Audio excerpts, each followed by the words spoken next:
Ifama hashtag Osfana 2022 hashtag Oromo Week jechaan akka social media busy gootan isin gaafanna yeroo itti aanu akka torbaan guutuu nu ibsaniif san irratti hojjetuun dalagatee saniin isin ja'a galatooma akka biraattis qophii bashannanaa isin qabna warra immoo nu wajjin amata guutuu Osfana kana gargaaraa ifaa jaabee torbaan kana tokkoon kan beeksistu ta'a akkuma beekamutti tiima keenyaaf wanni dhaamu naamusa keessaniin geema ispoortii kana fayyadamtanii obboleeyyummaa keessan tokkummaa keessan hariiroo keessan akka cimsitan asumaanin isinitti dhaama hariiroon obboleeyyummaa yoomiyyuu hin cimu hin citu dhiifama as keessatti geemni kubbaa miilaa geema kompitiishina guddaa qabu akkuma beekamutti garuu immoo bakka kanatti namni mooyamu tokkollee hin jiru nu hundini moonaa waliin yoo harka wal qabannee deemne geema obboleeyyummaa kanaan Osfana 2022 akka gaariitti bareechinee hawgaa itti aanu yaadaa deemnu walumaan haa godhannu jechaatiin baga nagayaan dhuftan irra deebi'ee baga nagayaan dhuftan godina addaa Oromiyaa Minisootaa xiqqoo.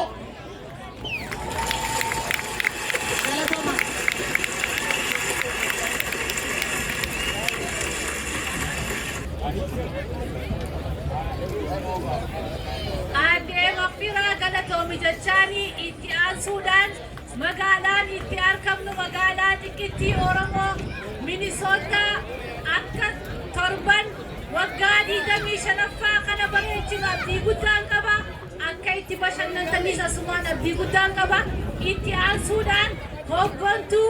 waldaa Oromoo kan magaalaa Minisootaatti argamu Aadde Leedaa Abbaawarrii harka naa rukutaa taqabbalaan jaa Oromoo.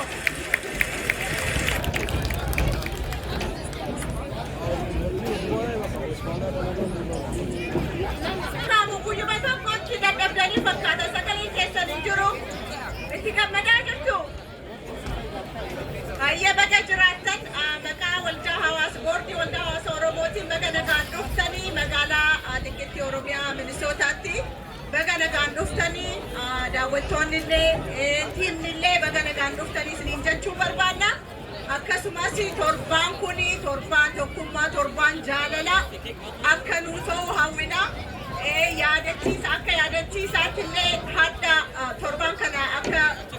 Oromummaatti wal biraas jirra garuu immoo biyya keessatti Oromoon hedduun dhumaa jira ilmaan keenya obboleeyyan keenya du'aa jiru isaanillee haa yaadannu hammuma dandeenye isaanillee yaadataa torban kana itti fuufnu jenna akkasumatti immoo amma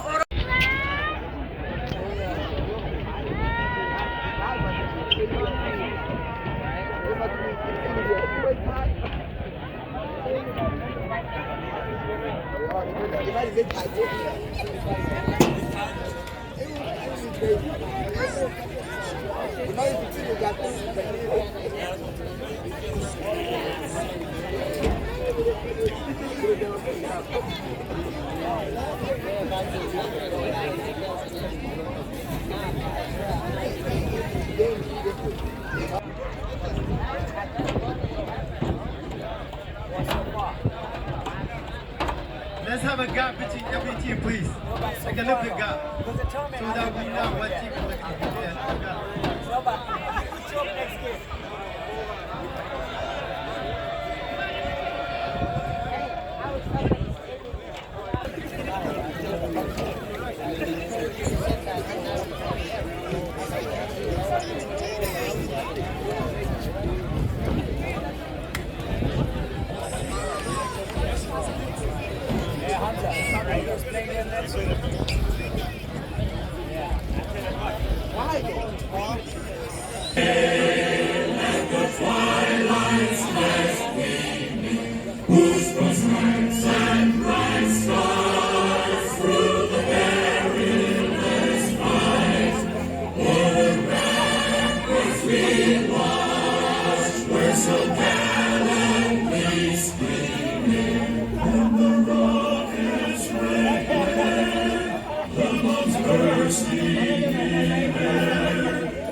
Bye.